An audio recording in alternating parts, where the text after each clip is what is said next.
परिचय।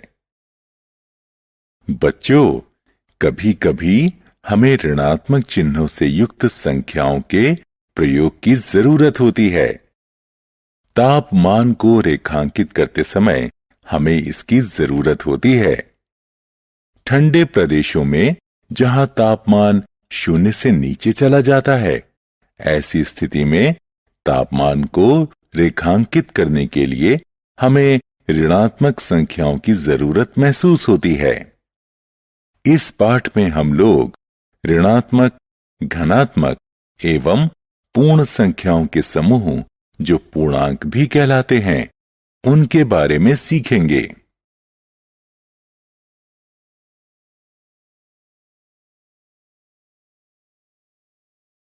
उद्देश्य। इस पाठ के अंत में आप निम्न करने में सक्षम हो जाएंगे: पूर्णांकों को परिभाषित करना, पूर्णांकों को संख्या रेखा पर वर्णन करना,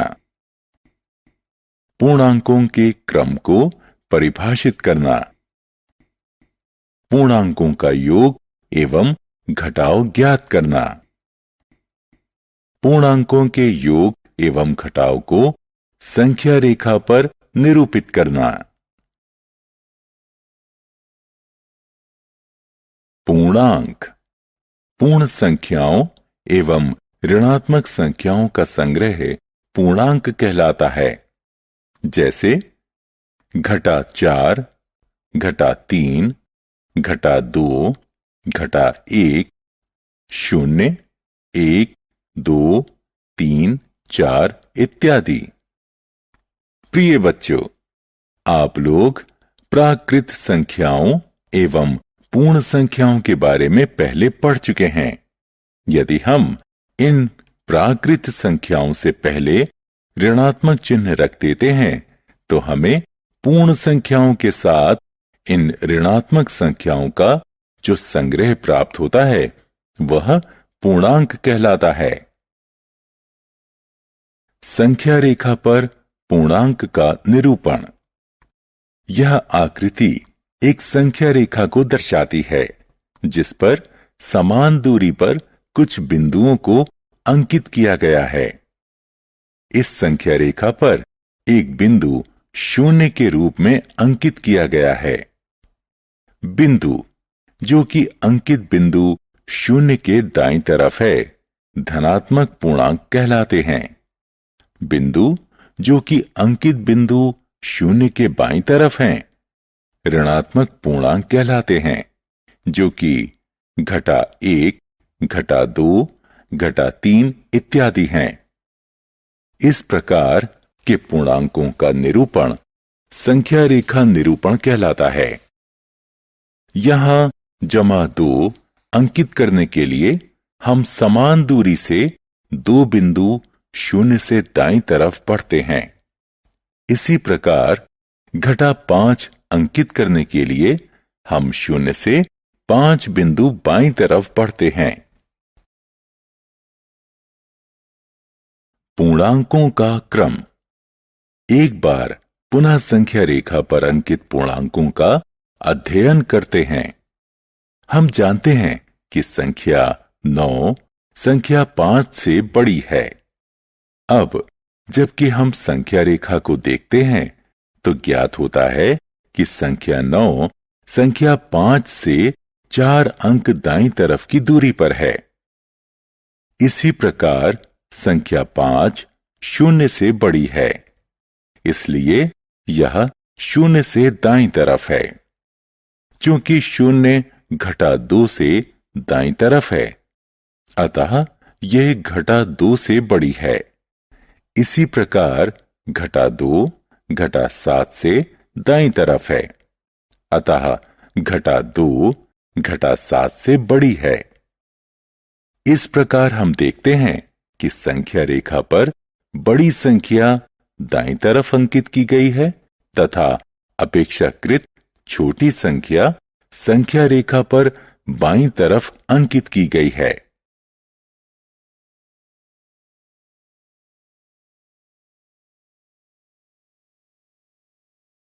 पूर्णांकों का योग, दो धनात्मक संख्याओं का योग। उदाहरण, एक लड़का सीढ़ियों पर चढ़ता है। वह 6 पायदान ऊपर चढ़ता है एवं थोड़ी देर ठहरकर पुनः 4 पायदान और ऊपर की ओर चढ़ता है। तो वह लड़का सतह से कितनी पायदान ऊपर चढ़ता है? हल, आप देख सकते हैं कि उसने कुल मिलाकर 6 जमा 4 पायदान चढ़े हैं, जो कि 10 पायदानों के बराबर होते हैं। दो ऋणात्मक संख्याओं का योग। उदाहरण, एक खेल जिसमें आपको कागज की कुछ पर्चियों में से 2 पर्ची चुनना है जिस पर संख्याएं अंकित हैं।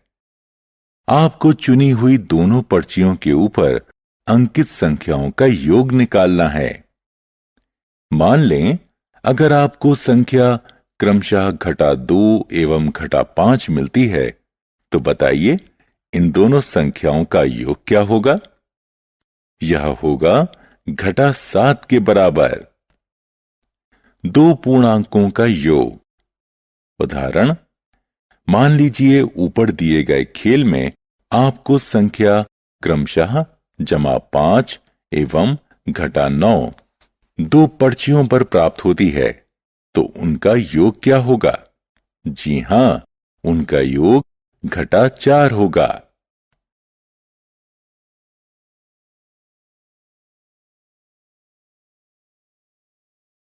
पूर्णांकों के योग का संख्या रेखा पर निरूपण। प्यारे बच्चों, अब हम संख्या रेखा पर किन्हीं दो पूर्णांकों का योग करना सीखेंगे।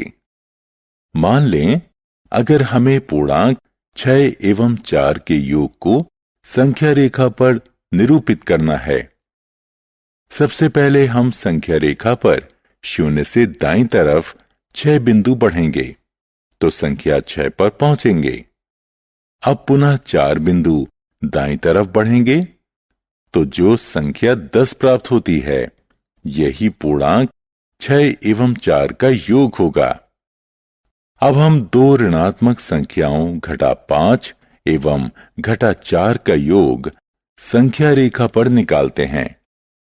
इस स्थिति में हम पहले 0 से बाईं तरफ 5 बिंदु बढ़ते हैं, पुनः 4 बिंदु बाईं तरफ और बढ़ते हैं तो संख्या -9 पर पहुंचते हैं।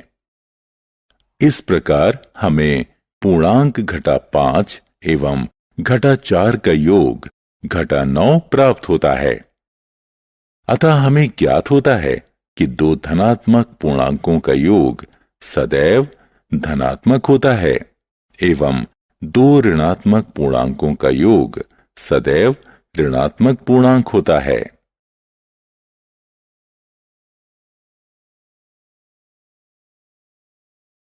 योग व्युत्क्रम।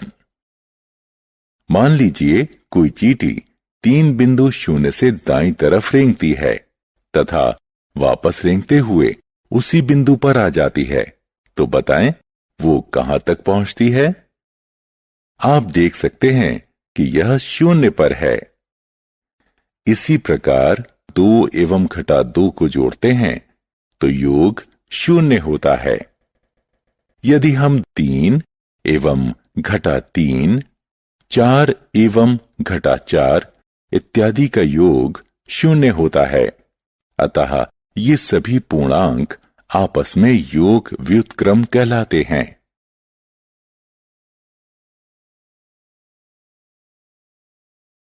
धनात्मक एवं ऋणात्मक पूर्णांकों का वर्गीकरण कर योग ज्ञात करना। उदाहरण, इस समीकरण का योग ज्ञात करो। हल, इसे अच्छी तरह समझने के लिए हम इस पर आधारित एक उदाहरण की मदद लेंगे। हम दी हुई संख्याओं को इस तरह से क्रम में रखते हैं जिससे कि सभी धनात्मक पूर्णांक एक साथ एवं सभी ऋणात्मक पूर्णांक एक साथ हों और यह हल करने पर -10 आएगा।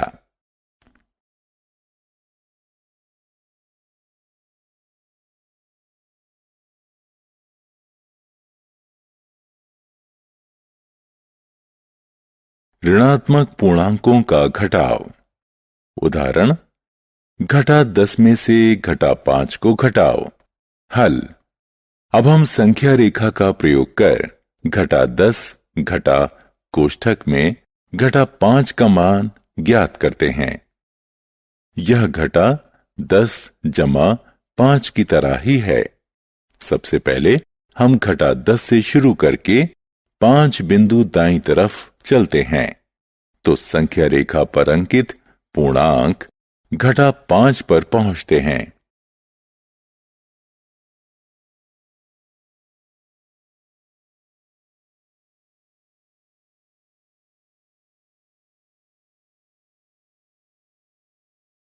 सारांश। आइए हमने जो कुछ सीखा है उसे संक्षेप में दोहराएं।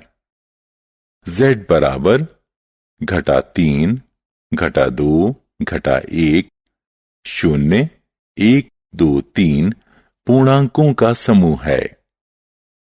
संख्या रेखा पर सभी ऋणात्मक पूर्णांक 0 से बाईं तरफ और सभी धनात्मक पूर्णांक 0 से दाईं तरफ होते हैं।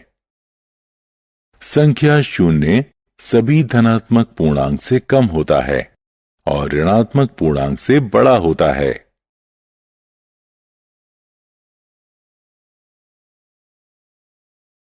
पूर्णांकों के जोड़ एवं घटाव। 1. जब दो धनात्मक पूर्णांक को जोड़ा जाता है हमें एक धनात्मक पूर्णांक प्राप्त होता है। जब दो ऋणात्मक पूर्णांकों को जोड़ा जाता है हमें एक ऋणात्मक पूर्णांक प्राप्त होता है। जब एक धनात्मक एवं एक ऋणात्मक पूर्णांक को जोड़ा व घटाया जाता है तो हमेशा बड़ी संख्या का चिन्ह लगाया जाता है। एक पूर्णांक का घटाव उसके योग व्युत्क्रम के योग के समान होता है।